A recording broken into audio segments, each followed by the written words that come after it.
ජස්විටයි ප්‍රේමවන්ත සහෝදර සහෝදරයනි ආදර දුවේ පුතේ. අද ඔබත් එක්ක මෙනෙහි කරන්නට මම බලාපොරොත්තු වෙන්නේ කතාරික කාලයට විශේෂයෙන් ආවේනික වෙච්ච ප්‍රතිකඩක් තමයි යාඥාව. යාඥාව ගැන විවිධ ආකාරයට අපිට මෙනෙහි කරන්නට පුළුවන්, අවධානයට නසු කරන්නට පුළුවන්.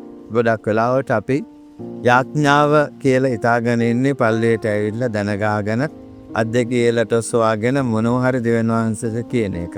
ගොඩක් අපේ යාඥාවන් වල තියෙන්නේ අපේ ඉල්ලීම් තමයි.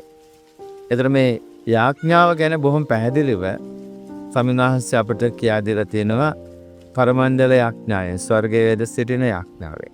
ඒතර මේ හරහා අපිට බොහොම පැහැදිලිව ආරාධනාවක් ලැබෙනවා යාඥාව ගැඹුරින් මෙනෙහි කරන්නට.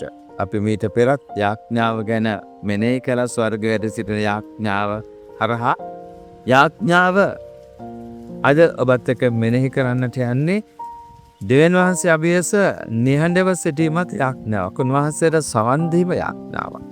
ඉතින් අපිට සවන් දීමට මෙනෙහි කරන්නට උචිත කාල පරාසයක් ඇටියට තමයි දායාද වෙලා තියෙන්නේ මේ චතාරිකය. මේ චතාරිකයෙන් මෙලෙස උපරිම ඵල නෙලා ගන්නට අපි උත්සාහ කරමු. ඔබ සියලු දෙනාට ජය සුභේතා.